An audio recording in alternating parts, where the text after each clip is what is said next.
I think this is a really good pick for him there, and it enables with their draft because it allows the other 4 to play fast while he's going to be able to sit back, and if he wants to be a little bit more greedy, he can. I think this is a pretty strong outdraft. However, Hippomaniacs, I think the team fight is something that can always bring your game back. If Brame starts to make too many mistakes around that like 20-minute mark, I think that's where Hippomaniacs, if they can set up for the team fights, they do have a lot of it. It's going to be difficult for them to set up, though. Like, they talked about it during the draft. You've got so much vision coming out from the side of Brame, right? You've got the Hawk coming out for Beastmaster. You're going to have a Nyx Assassin that's going to be scouting constantly. It's going to be pretty difficult for them to get these initiations that are favorable, right? Yeah, and it's interesting, too, because I like the Tide pick because he's the one that actually was this perfect kind of way to break Brame's, like, making it so that the vision didn't matter as much because he can park in the front. But the fact that there's a Nyx there, you know, he literally is going to break the Kraken Shell, which gives Beastmaster those opportunities, gives Monkey King the opportunities too. So, yeah, that's going to make it quite a bit harder. And if they do get on the back foot on Hippomaniacs, which is what we're expecting, they have Disruptor, hero that doesn't really like playing from behind too much. No, he does not. But got some eyes over here on this mid lane, of course, with a Wish on the Void Spirit, Mambos on that Invoker. And I know that we're talking a lot about SF. How do we like this Invoker being paired up against the Void Spirit? I think the lane is not as good by any means. I think SF is a straight-up counter. I think Invoker can struggle a bit versus the Void Spirit in lane and also just throughout the game. You picked an Invoker versus Nyx. Like, Mana Burn always going to be extremely effective. Your Carapace is always going to be able to connect in most situations too. So it's a riskier pick for sure. But it is something that he's comfortable with. I was looking at his profile and it's his most played hero. So I was about to ask that too. Is this just a situation of like comfort where you're like, okay, you know, this might be a little bit harder of a matchup. Give me just something I'm comfortable with, even though that they did have that Nyx opening. Yeah, I think I was checking. I don't have it open anymore, but I was checking before the game. I think he had like 600 something games on Invoker. So it's a lot of comfort for them, for their style. Right. And I mean, EMP is always going to be pretty valuable when you're playing versus these like strength and agi heroes. Like it's always really good if you can connect with it. I'll have to see for sure. I know that they've been doing some interesting builds, and I know Kyle has had some differing thoughts on you know, what the Invoker build should be and if he likes it or not. Have to see how it works out in this game. I kind of just like the Witch's Blade most of the time. If you're getting to points where you're able to scale, you do your usual Urn as this Quaswex, and then if you're having a good game, you go Witch Blade into like your Aghanims and you get this transition. If you're having a bad game, I feel like most of the time you should just go for like the Urn into your Medallion if you have this super carry, you know, like, which it could work this game because he has that Wraith King. We'll see which build he goes for because I think he's gonna get on the back foot. He might go for that more utility-esque Invoker build. A little bit of skirmish here in the top lane. Wolf is trying to run away from focus. Looks like he's going to be allowed to live for the time being. There's creeps to be hit. And, looking at the last hits already, though, like look at Tipek. The Tide is severely falling behind as expected. A very, very tough lane for him, which will not get easier throughout any stages of the game as, oh, Rubik. Ooh, there it is. Down. Purifying Flames, level 2, and down goes the Rubik. I do believe he gave away his ward there, though, on Spartan. So I think they should be able to at least get this D ward because of the cast range from that nuke. He should have been along the fog side for a second there. I get it, the fog side. Saini on the bottom lane, running away from this little bug. He's one more hit, and that's going to be a dead Disruptor. Nice. Anytime that they can get a kill down bottom, it's really nice, because that's probably the weakest lane that Brame does have at the moment. This Beastmaster Nyx versus the Wraith King Disruptor. Double melee, they can just get punished a lot. But Boar, as we know, level 3, you have a good window if you can get them on the support. It'll definitely be important that the Disruptor doesn't get caught out of position there. Let's just keep seeing that mana burn. Nice double impale, though, coming out from Stallman. They've got a nice creep wave pushing in, too, so they can actually apply pressure with this. Curry is not the healthiest, neither is Senny at the moment. Top lane, a little bit of pressure being placed on Tipik again. But, again, big tanky boy. Not quite enough nuke damage at this time. Not enough harass to get the kill. Skylark, though, getting caught in the kinetic field, followed up with that Wraithfire Blast. Just gonna chop away at him. Don't quite have that speed, though, to finish him off. The skeleton, though, look at it go. Look at him. Ah! Now the rotation from Nyx, Stoll, is looking to secure the rune for his buddy. He will take away that invis from Mambo. It's not the biggest deal of a rune, but at least is able to block the Invoker. Wish doesn't get to fill up his bottle, which kind of stinks for him, but oh well. Well, I'm sure if any of his teammates go down, especially the supports, they'll be the water boy. They'll bring him, go over to that mid lane, refill the bottle for him. Yeah, 40 seconds till bounty too, so he's got free refills coming in, and he's owning the mid matchup as we kind of expected. It's a really hard lane for a Quaswex Invoker. Ooh, this is a nice pick off here. Happens to just drop that ward right at the perfect moment and get the kill on Curry's courier. Try saying that fast, Fog. Curry's courier, I like it. But otherwise, yeah, everyone just seems pretty content with being able to farm. Seeing a little bit of harass back and forth. I believe the Oracle has a little bit more threat now, so I do have to be a bit careful with that level 3. He does quite a lot of damage. It's going to be able to steal the creep away there from Tippik, because if he hasn't had a hard enough lane, now the Oracle is giving a run for his money. There's the runes. At least, okay. MUF actually gets the bounty. He's going to pay with his life more than likely, but... There it is. I was about to say, is that going to be enough damage? And they do, and they still had that ward there. Yeah, they got the vision because of that ward. He actually put the sentry, but wasn't able to find it. He didn't put it on the high ground, so bottom. Looks like Curry's just trying to get away. It's slowed down quite a bit. Those axes tossed out, but they're not going to dive that tower. Great start from Brame. 4-0 already in this laning phase, and this is a lineup, as we said, can snowball incredibly fast with what they're up against. Tidehunter top. Tidehunter top is going to get rooted in place here. Focus getting some of these Jingu stacks up. Just trying to dodge back a little bit. Nice toss back here from Muff. Will protect his Tidehunter. In the bottom lane, though, looks like they were trying to make some moves. As now Saini trying to run away, follow up with the Impale Axes. Boar slow.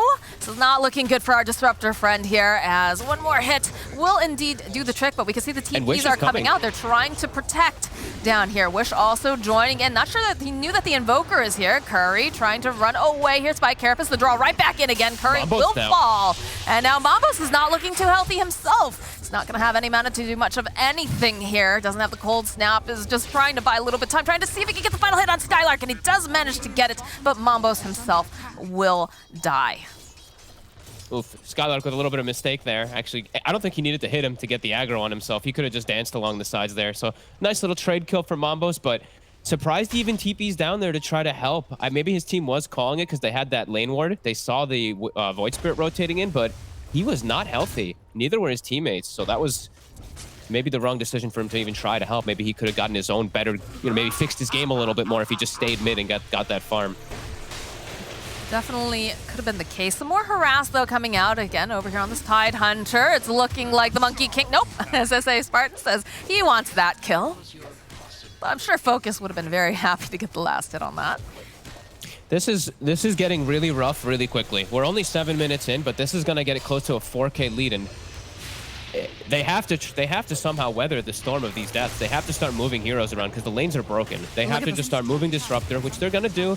They're still going to lose MUF. Look at that dive. Oh, my word. Finally, we're seeing some teleports coming out now over here from the side of Hippos. But I feel like this Monkey King is maybe going just a little bit too far. The Oracle's not going to be able to save him. Although he's trying really, really hard. They can't seem to catch him. This is looking like... No. Ooh, the dodge. And he's actually going to get away. Oh, my God. No way. That was sick, Fog. That was nice. But, they end up turning it right back around again with the rest of the team collapsing, and they get the kill on Mambos. This poor Invoker is having a difficult time. I can't believe Nyx has 4 kills. This is never supposed to happen. Nyx is involved in 6 kills already. He has Arcane Boots. He's going to be level 6 super early. This is pretty devastating already for Hippomaniacs. Ooh, Muff has to be so careful. They're still getting ran at. They're running right at him. Curry is nearby. But Wish thinking about going in here. We'll back off. Maybe put some damage on the tower instead. Farm up the boys anyways. This game is so scary now for Curry. Like, Curry can't even show up, period, now to the game. As he shouldn't be for the most part for this Wraith King, but there's going to be this book 2 already pretty much done on Skylark. He shows up, he's going to get mana burned, he dies, he's just free food. This game is looking really problematic. They've got to, like we were saying, weather the storm. They got to get these D wards down in particular, and they just have to walk to lanes and be ready to TP counter gank for all these setups. It's going to start happening really fast. Tidehunter top already getting gone on. Yeah, Tippik is having like such a difficult time here in this top lane. They'll turn back around though. They have their eyes over on Spartan. They actually use the Ravage here. We'll catch 2 of them. They'll be able to take down Oracle. Focus though, I feel like, is he gonna be able to survive this? He's looking like he's gonna be able to. Turns right back around again with that Boundless, and in comes the Nyx Assassin, gets that double impale. Glimpse back, doesn't seem to matter though, Saini having to run away. Mambos wants nothing to do with this now. He says, let's get out of here. And in Go the bottom lane, Skylark gets himself a solo kill on Muff. Oof, and he's gonna be able to get the tower finished up too, and that's the book 2 done, and on the way to the book 3 at this nice 9-minute mark, which, I mean, book 3 is already a very ridiculous item. He's gonna have it. He's gonna have book 3 by 11 minutes, and it owns all of the heroes on the side of Hippomaniacs. None of them can actually deal with it. So, I'm struggling now to figure out, what can Hippomaniacs do? You talk about having the counter, I'm not sure what that smoke was, the counter engaged, right? But now you don't have Ravage, you don't have that threat any longer on the table. I feel like, Brame can just really run at them, and what are they gonna do? I think you have to just play defensive, get your levels. Like, Disruptor has to hit 6, and you have to just be ready to fight with your ult or outnumber at this point, because, yeah, they're this far behind, really. As we see Senny getting set up. It's just Spartan running in and solo killing him at the rune. Just an Oracle, and the follow-up is here, because they just drag him right in, and down goes Tipik. Manages to buy out before he dies, at least. Gets those phase boots online, but it's a rough game to be a Tidehunter. Yeah, and it's pressure on all fronts. They're starting to lose control of their jungle. Top lane is also dying. Mid tower is starting to get pressure too. The whole map is collapsing, and this draft of Brame, it plays so well versus these long duration cooldown ultimates. Like you said, Ravage on cooldown for a long time. Look at bottom. Oh my god, Buff is gonna die solo to Skylark again. We literally just saw that happen, Pog. Everything's just unraveling now for Hippomaniacs. Yeah, and Skylark has Roar for the next kill top. They're gonna be able to set up for Focus. Focus doesn't care though. Focus has SSA Spartan nearby. Mambos is here, they'll hold him in place.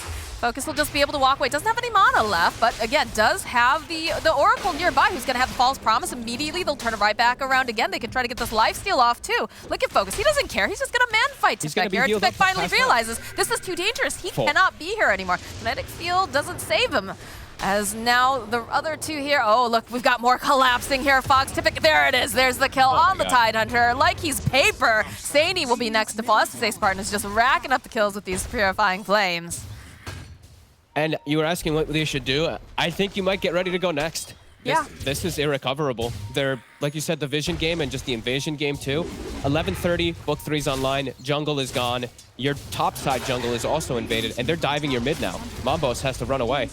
I don't think he's going to be able to run away fast because look at Snowman, he's looking for him. He'll be able to go break, followed up with the Impale, which comes in, but it's still going to be Snowman who gets the final hit. Now Curry has nothing. He can do nothing. He just has to run. Like, I feel like all the heroes on the side of Hippomaniacs cannot fight. They just need to run away from them, and they're just going to lose all their buildings, all their control. And I don't know how they come back. 39 seconds faster with this Beastmaster getting the Necronomicons. Like, oh my god. I mean, Brame is playing, honestly, exactly as they're supposed to. It's these 3 lanes that went incredibly, like, actually more than well. It went perfect, and now they're just absolutely snowballing. Like you said, all 3 tier 1s down. Both jungles invaded. Great ward coverage to block out any D wards too. And Disruptor playing from behind. You can't do anything. No. These 2 squishy supports, even the Tidehunter's not that tanky anymore. They can't get outside their base. They just have to watch their Ancients. Their nice triple stack slowly gets stolen here. That hurts, especially, being a support player. All of your hard work, and they've got the ward too, so they can see anyone approaching them. And that's just all gonna go. I don't know what you're doing here, Curry. Curry. The book 3's about to get popped again. I think Skylar can just pop it and run in. They are gonna bring everyone from Hippo, but I think Brame can just walk up here with 4 heroes too. Yeah, I mean, look at this. Immediately initiated upon. No mana left here for Skylark. Does have to be a little careful as Curry comes in, but it doesn't matter. This SSA Spartan to get purifying flames. And look at Curry. And now Curry's trying to run away. They use the Ravage, but where's your follow-up? Where's your damage? You've used the Roar already. Look at Storminum. He's coming in hot. He's looking, they'll be able to take down the Wraith King for the first time. A little bit of a steal, but it doesn't matter because Wish says might as well give that back right here, right now. Tipik chasing after Stallman, trying to get the kill, but over here, Curry, he needs help. He doesn't have anyone to save him or protect him. As Stallman now, he's gonna fall. And down goes the Wraith King over by his tier 2 Sani. Just cannot do anything. I think they're gonna call it any second now, honestly. This is just they can't. I think the book 3 can kill 3 heroes by itself. Oh, they cut his own tree. Okay, sorry, Focus. You're gonna fall down for a sec as they clear Ancients, but yeah, this is, I mean, it's 3-22. That's all you gotta say. That's definitely a strict no-kill policy. Not true, Skylark. Your team is just murdering everyone on the side of Hippos. Well, he wants to leave the score as is, because then we get the, we got the meme. Yeah, I saw a crit earlier too coming off from the Wraith King, a 3-2 crit as well. It's funny how that number pops up in your life more and more. Like, you just start noticing it because of the memes. I notice all of those numbers. I guess it's just the way your brain works too. But I notice like 1437 crits all the time too. Always. I swear it's always there. Just gets embedded in your brain. All right, they are going for a smoke play, but Immediate's going to break focus. And they have that one boar nearby as well. New record on the Witchblade. And SSA Spartan, he's being a little cheeky here. I mean, the Oracle's leading the charge. This is insane. That should not be happening. I mean, it is SSA Spartan, right? This guy's always been like this. But yeah, Wish just gets a quick little pick off over there on Muff. And that was a smoke. They have a smoke now over on the side of Brame. But honestly, like, if I'm Hippos, I don't want to leave my base. Oh, Curry. He's spotted. Uh-oh. They're collapsing. Oh, yeah, they are. Some of them opening up with the Impale. And they're going to turn right back in. They draw over the Tide Hunter. Curry, he's just getting too much damage comes out. Again, it's another kill for SSA Spartan. Typic also to fall here to Wish. They're just dropping like flies. Yeah, no, there's no recovery. There's just no way. No way that they can do anything here on the map. It's like they need all 5 ultis, and even then, it's watched. This ward coverage, the sentry coverage, like Brame Brame's just doing a perfect job this time, and Hippomaniacs, it's back to the drawing board, really.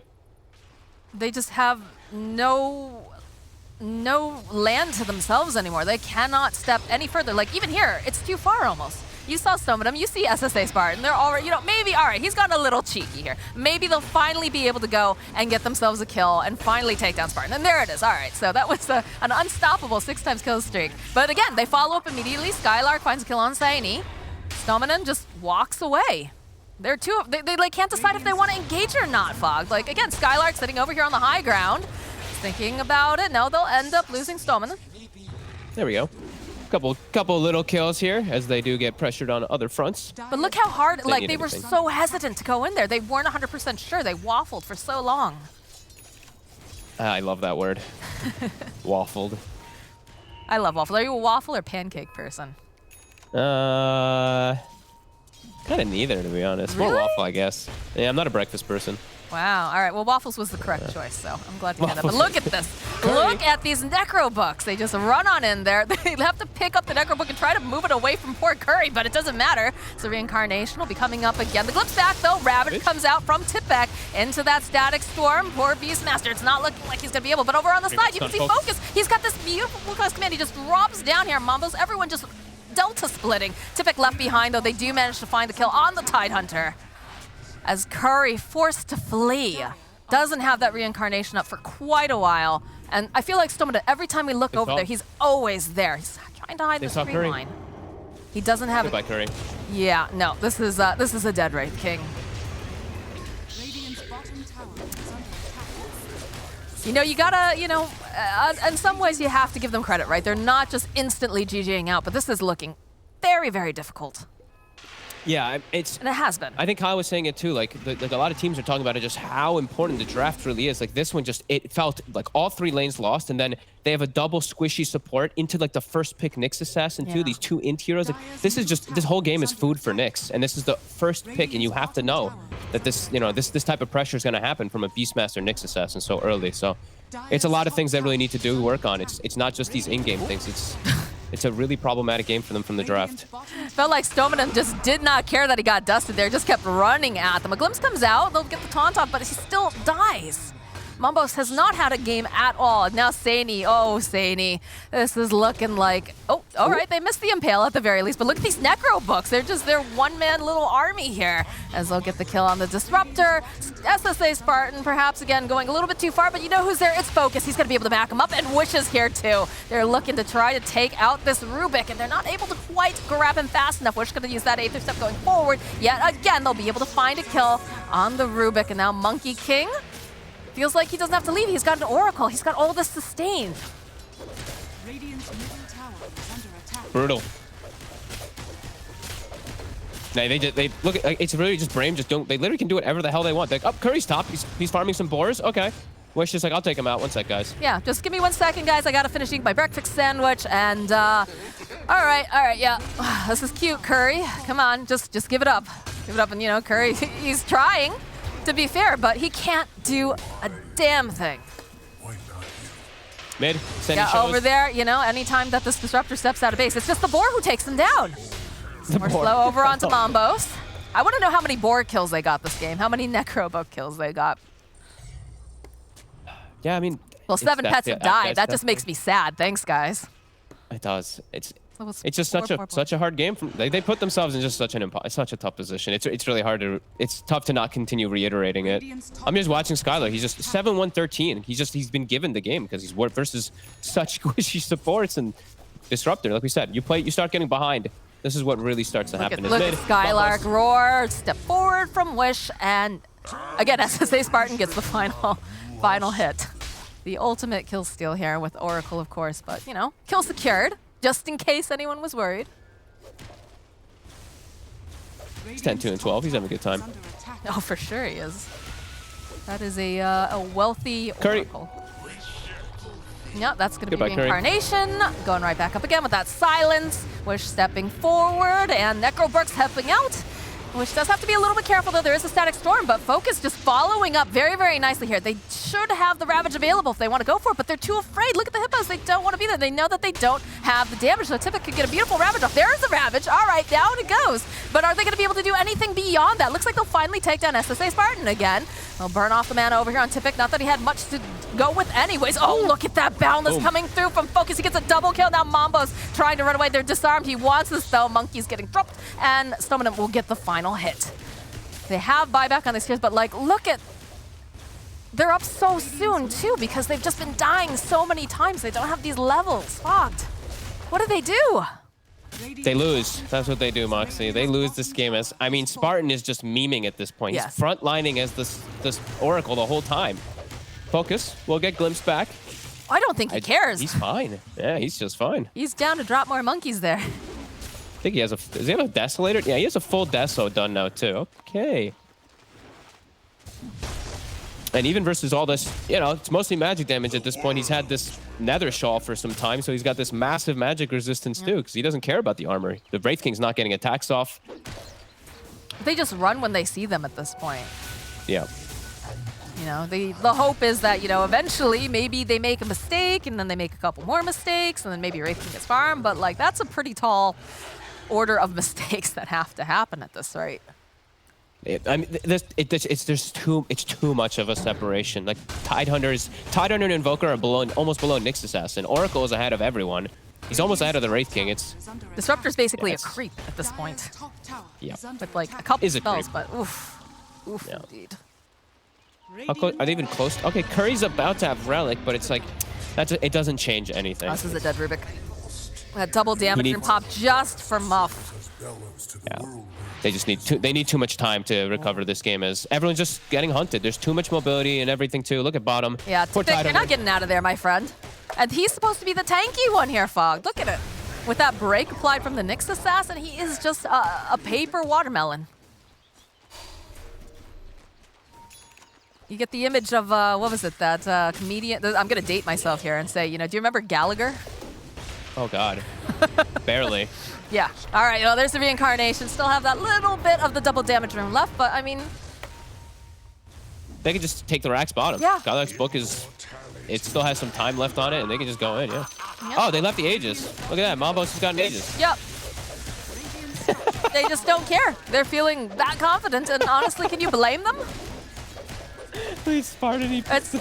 It's like a consolation prize. Like, okay, here, take this. I mean, they honestly don't care about it. No, they don't. So. They're dominating this game for sure. Mambo silence up. Look at the damage. He's just dead. Now well, it's a good thing he had that Aegis Fog. Now they get to kill him a second time. Look at Stomina getting into position. Nice Ravage coming out from Tippett, but what does it really do? Mambos dies, Haney dies. Oh, they're just dropping like flies here. Tippett slowed down. They call the GG. They've had enough. And I can't blame them. Like, this was an outdraft, Fog. Outdraft, outplay, out everything.